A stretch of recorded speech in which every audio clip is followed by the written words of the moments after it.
3,000 years ago, a soldier was collapsing. He had marched through an entire day with nothing in his stomach. His legs were shaking. His vision had started to blur at the edges, narrowing into a tunnel, the way it does right before a person drops. The kind of exhaustion where your own body stops feeling like yours and turns into a heavy thing you are dragging across the ground. And then he reached into a wild honeycomb at the edge of a forest, scooped out a little of what was inside, and lifted it to his mouth. The book of Samuel records what happened next in almost startling plainness. His eyes brightened. The strength came flooding back into him. No pill, no injection. A smear of honey on the end of a stick. Here is the part that quietly cracks the picture most of us carry in our heads. When people imagine the world of the Bible, they tend to picture only suffering. Short, brutal lives, dirt, disease, bodies breaking down young. And yes, life back then was hard in ways we can barely imagine. But those same people had also worked out, across thousands of years of trial and error, of watching what helped and what harmed, an entire quiet pharmacy. Not of powders and capsules, of drinks, simple things you pour into a cup. And they reached for them every single day to stay upright and working in conditions that would flatten most of us inside a week. I am going to walk you through 10 of them, but I want to be completely straight with you right here in the first minute, because your trust matters to me far more than any clever headline ever could. None of these drinks will heal you instantly. Anyone who looks you in the eye and promises that a drink will cure you overnight is not telling you the truth. What these old drinks can actually do is something quieter, slower, and far more honest. They may support your digestion. They may help your immune system do its job. They may calm an upset stomach, steady your energy through the afternoon, and keep you properly hydrated in a way that, frankly, most of us never quite manage. And here is the beautiful part. Nearly every one of them is already sitting in your kitchen right now, or waiting on a shelf at the corner store, for almost nothing. So stay with me to the very end, because the last drink on this list was treated by ancient peoples as one of the most powerful healers they possessed, and the reason behind it is not what you would guess. It traces straight back to one of the oldest and most sacred meals in all of human history, a meal eaten in sorrow and in hope at the same time. I will tell you exactly what it is, but the why is the part worth waiting for. Let me lay out what we are covering so you know this is worth your time. Healing drinks named directly in the Bible. Old remedies people leaned on long before a single pharmacy existed anywhere on earth. Natural drinks that may support immunity and vitality. The wisdom of those ancient wellness traditions brought all the way down to your modern kitchen counter, and every bit of it through faith, history, and plain common sense. No fanaticism, no fairy tales, no empty hype. Ready? Let's begin. We start with the one drink nobody respects. Water. I can already hear the reaction. Water? Everyone knows about water. What could there possibly be to say? Stay with me, because that exact reaction is the trap. We have made water so cheap, so endlessly available, that we have completely forgotten what it actually is. In the world of the Bible, water did not come out of a tap whenever a mood struck you. It was the thin line between living and dying. A well was the beating heart of an entire town. People fought and sometimes died over springs. Travellers planned whole journeys around the few places they knew they could find a clean drink. Picture it for a second. A tired traveller sitting on the worn stone rim of a well outside a small town. Dust caked on his feet, the midday sun pressing down on the back of his neck like a hand. He asks a woman drawing water if she will give him something to drink. That scene, in the Gospel of John, turns a single cup of water into one of the most quietly powerful conversations ever written down. All through those pages, water is tied again and again to cleansing, to renewal, to a life starting over from nothing. And here is what those people understood, deep in their bones, the thing we now confirm with science. Your body is mostly water. Every organ, every cell, every single thought passing through your mind right now is running on it. Let me ask you something and answer it honestly, just to yourself. How do you actually feel by 3 p.m. most days? Tired, foggy, reaching for another cup of coffee just to keep your eyes open, a dull headache settling in behind your eyes. We blame our age, we blame the workload, we blame a bad night of sleep, and sometimes that is fair enough. But an enormous number of people walk around mildly dehydrated all day long and never once connect it to how they feel. The fog, the aching joints, the sluggish digestion, the skin that has lost its glow and looks a little tired no matter how much you rest. Often the body is simply thirsty, and we keep answering it with caffeine and sugar instead of the one thing it is actually asking for. The oldest medicine in the world. A glass of clean water the moment you wake. A glass before each meal. Small, steady sips through the day, well before you are gasping and parched, because by the time real thirst hits, your body has already been quietly struggling for a while. Shepherds knew this. Fishermen mending their nets knew this. Farmers bent over their fields knew this. 3,000 years ago. And it still costs you absolutely nothing. And there is a small detail worth holding on to here. The people of that world did not wait until they felt parched to drink. They could not afford to. Out in that heat, by the time thirst truly announced itself, you were already in trouble. So drinking became a habit, a rhythm built into the day, tied to the rising and setting of the sun and the breaks between work. That is the real lesson hidden inside the simplest drink on this whole list. Not just what you drink. When. Steadily. Before you need it.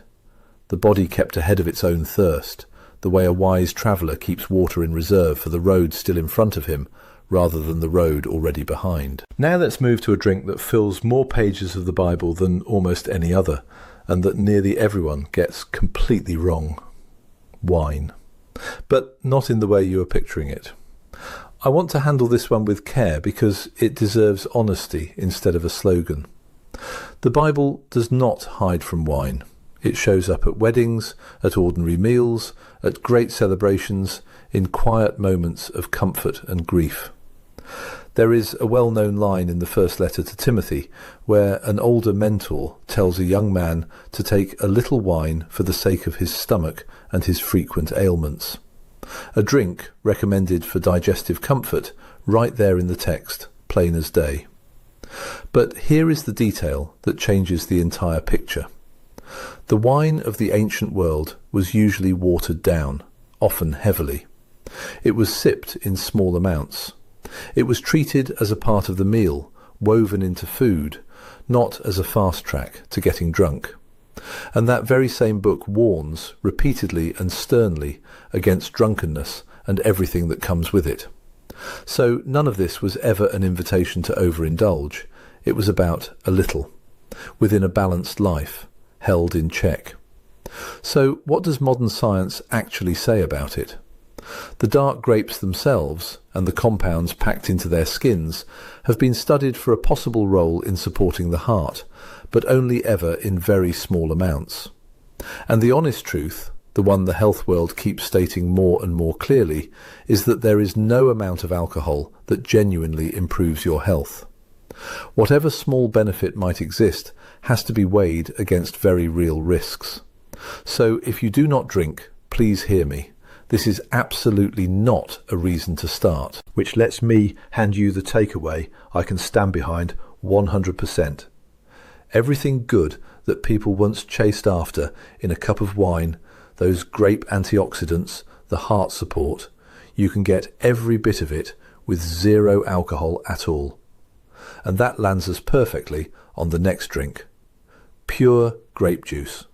Dark, unsweetened, the genuine article. The grape runs through the whole sweep of Scripture like a single bright thread. The Promised Land was described to people who had wandered the desert for years as a place rich and heavy with vineyards. Grapes were dried into raisins to survive long journeys, crushed underfoot for their juice, and celebrated at every single harvest as a visible sign of abundance and blessing. When an ancient farmer held up a heavy bunch of dark, ripe grapes, he was holding up the goodness of the land made real in his hands. And here is the gift in this for those of us who want all that richness without the alcohol. Those deep purple pigments in the skins carry antioxidants, including compounds that have been studied for their role in keeping blood vessels healthy and supporting the heart. Pure grape juice, with no added sugar, gives you that natural sweetness, that full, rounded flavour, and many of the very same plant compounds people have treasured for thousands of years. A small glass of real dark grape juice can be a genuine pleasure, the kind you slow down for. Just respect that juice is concentrated, so a modest pour is the wise move, especially as the years go by and we have to keep an eye on our blood sugar. Think of it as a treat that happens to do you some good on the side, not something to be drinking by the jugful. The ancients did not have an endless supply of grape juice either. They valued it precisely because it was special, because it came once a year and then was gone. Now we come to the substance that fills the Bible with sweetness, the very thing our collapsing soldier reached for at the start of all this. Honey, stirred slowly into warm water. The Bible practically overflows with it. A land flowing with milk and honey, the phrase repeats over and over as the picture of perfect blessing, the promise that kept a wandering people walking. Honey stands for sweetness, for the goodness of wisdom on the tongue, for unexpected provision in the middle of the wilderness when there was nothing else to eat. And there is our soldier again, faint and grey-faced, whose eyes brightened the very instant a little honey touched his lips. Those people understood, without a single page of chemistry, that honey delivered quick, gentle, life-giving energy. And modern research backs this up in a way that is, honestly, a little remarkable for something so ancient. Raw honey has been studied for soothing sore throats and calming stubborn coughs, and in some studies it held its own against common over-the-counter remedies for a nighttime cough in adults. It carries natural compounds with mild antibacterial and antioxidant properties, quietly doing their work. So picture this simple thing. A mug of warm water. Not boiling, because boiling water can damage some of the delicate compounds in raw honey. A spoonful of that honey melting and swirling into it. Maybe a squeeze of lemon for brightness. It is one of the oldest comfort drinks our species has ever made, and people across countless cultures arrived at it independently.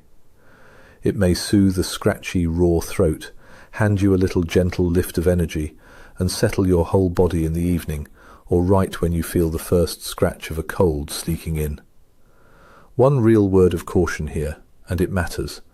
Honey should never be given to a baby under 1 year old, ever, because of a genuine risk to infants. And if you are managing diabetes, remember that honey is still sugar, so it has to be counted carefully like anything else.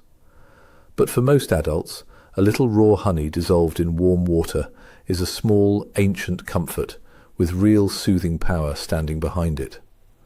The next drink keeps that same warmth and adds a kick that travelled across half the known world just to reach the cup.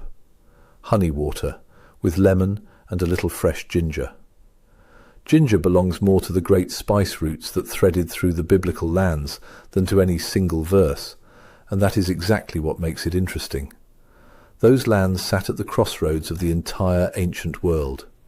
Caravans hauled roots and spices in from distant, half-mythical places, and people prized them as food and as medicine in the same breath. A warming root steeping in your cup was, in a real sense, a small piece of a trade network that stretched halfway around the planet, carried on the backs of camels across burning sand. Science has paid a great deal of attention to ginger. It has been studied again and again for easing nausea, including the queasy churn of motion sickness and the morning sickness of pregnancy, and for calming inflammation in the body. Lemon adds its bright hit of vitamin C and that clean, cutting edge of flavour that wakes the whole drink up. To make it, warm some water. Drop in a few thin slices of fresh ginger root. Let it sit and steep until the kitchen starts to smell faintly of it. Then, once it has cooled just a touch, stir in a little honey and squeeze in some lemon. This warming cup may settle a churning, unhappy stomach, ease nausea, and offer gentle support against inflammation. On a cold, grey morning, or after a heavy meal that sits in you like a stone, it is one of the most comforting things you can wrap both hands around. It feels like medicine, it tastes like a treat, and it quietly carries the spirit of those old spice traders who understood the worth of a single warming root. Let me pause here for just a second. If this is giving you something real, something that actually ties the old wisdom to your everyday life, do one small thing for me. Tap subscribe. I make these videos for people exactly like you, people who want to live longer and stronger without drowning in a sea of pills and procedures, and who still hold respect for the old ways of doing things. It costs you nothing, and it quietly tells me to keep making these.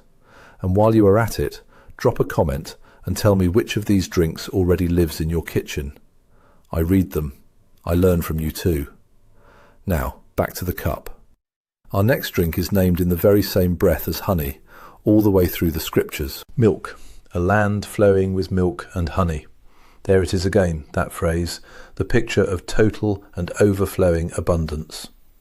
In the ancient world, milk almost always came from goats and sheep rather than cattle, and it was nothing short of a lifeline.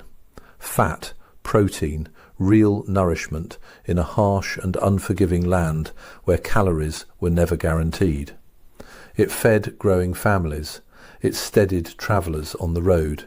It was, quite literally, the strength of the household and the very first food of every young child. Now, I respect you far too much to hand you the cartoon version, because the modern picture of milk is more honest and more complicated than the ancient one.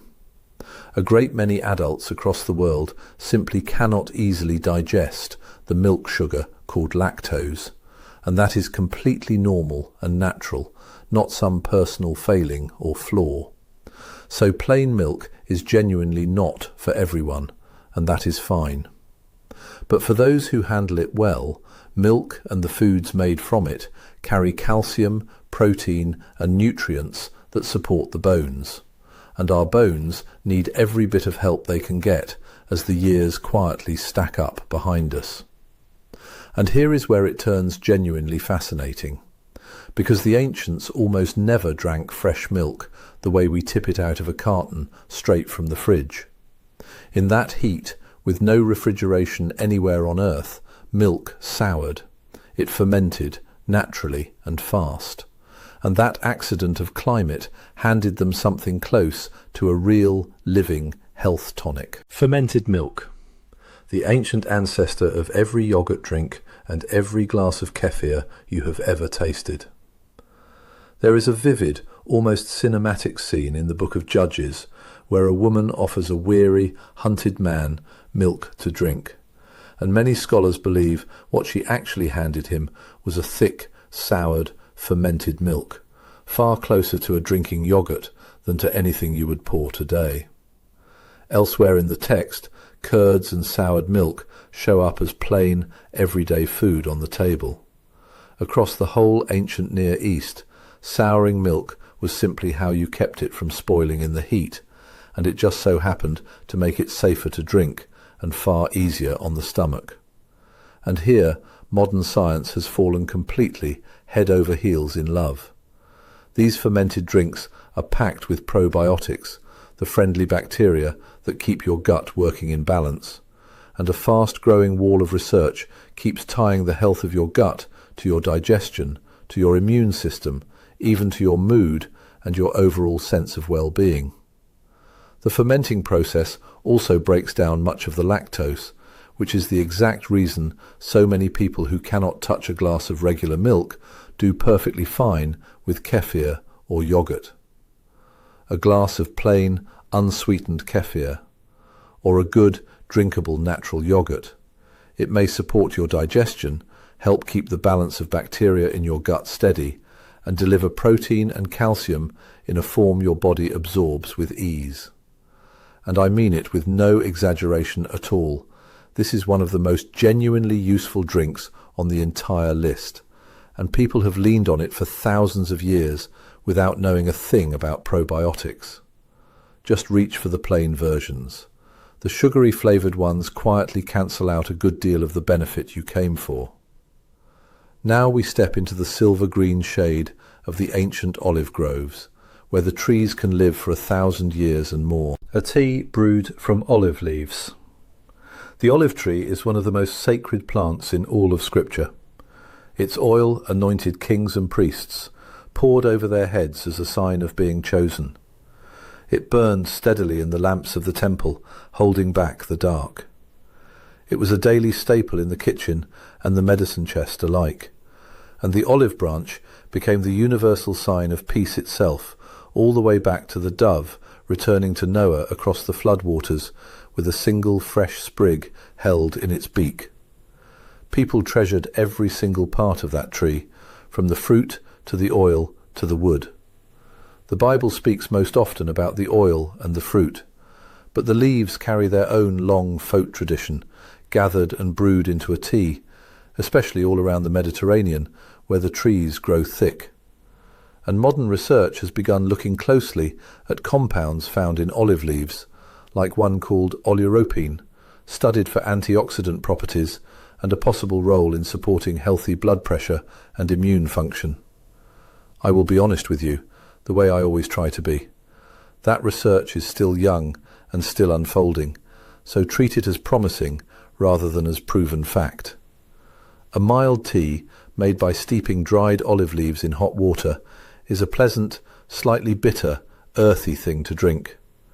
It may offer some antioxidant support, and it ties you directly back to one of the oldest and most revered trees humanity has ever known, the tree of peace and of stubborn ancient endurance. If you can find good quality dried olive leaves, it is a calm and lovely thing to fold into your week. Let's brighten the whole thing back up now with one of the most celebrated fruits in the entire Bible. Pomegranate juice. The pomegranate is absolutely everywhere in those pages. It was stitched in coloured thread into the very robe of the high priest, swinging at the hem as he walked. It was carved in stone around the great pillars of Solomon's temple. It was one of the fruits the scouts carried back from the promised land, so heavy and ripe they slung it on a pole between them as living proof of just how rich that land truly was. The pomegranate stood for fertility, for abundance, for beauty itself, and it was prized across the whole of the ancient world. And science, for its part, has been genuinely impressed. Pomegranate juice is one of the richest natural sources of antioxidants there is, by some measures more concentrated than many other common fruit juices. It has been studied for supporting heart health, for healthy blood pressure, and for fighting the slow kind of cellular damage that quietly wears all of us down across the years. A small glass of pure, unsweetened pomegranate juice is bright, tart, almost alive on the tongue, and crammed with beneficial plant compounds. Same rule as the grape, though, so stay with me on this. Moderation. A modest glass, not a flood, because those natural sugars do add up faster than you think. But as a small, regular part of your week, it may support your heart and pour a real dose of antioxidants into your body, all while quietly connecting you to a fruit that once decorated the holiest places on earth. The next drink is humble. So humble you would walk right past it on a shelf without a second glance. And it is quietly, surprisingly powerful. The people of the Bible did not live with strength because of one single magic drink. There never was one. They lived with rhythm, with gratitude for what they had, with simplicity because they have little choice in it, with a deep respect for what the land actually gave them, season by season. They drank their clean water faithfully. They ate and drank in moderation, not by some diet plan, but by necessity and by wisdom. They treated food and drink as a genuine blessing rather than something to be carelessly abused. And perhaps that, right there, is the deepest healing wisdom of all, deeper than any antioxidant or probiotic we can name and measure. The wisdom of living simply, gratefully, and gently with the one body you were given to carry through this life. None of these drinks will heal you instantly. I told you that in the very first minute, and I am telling you again now at the end, because I respect you far too much to ever pretend otherwise. But used wisely, used faithfully, woven into the fabric of a balanced and grateful life, these ancient drinks may genuinely support your health, your digestion, your immunity, and your vitality, in much the same way they held people upright for thousands upon thousands of years. And if you happen to be living with a real health condition of any kind, please talk it through with your doctor, because these old traditions are meant to support a healthy life, never to replace proper medical care. If this gave you something you can actually use, something real, then do 3 small things for me before you go. Tap that like button, because it honestly helps this video find its way to other people out there searching for natural, faith-rooted wisdom about their health. Leave a comment and tell me which of these 10 drinks you are going to try first, or which one you have quietly loved for years already. And if you have not done it yet, go ahead and subscribe, because every single week I bring you more of this practical, time-tested wisdom for living a longer, healthier, more vital life, the natural way. Thank you, truly, for staying with me all the way to the end. May you be blessed with health, with strength, and with many good years still ahead of you. Take care of yourself, drink your water, and I will see you in the next one.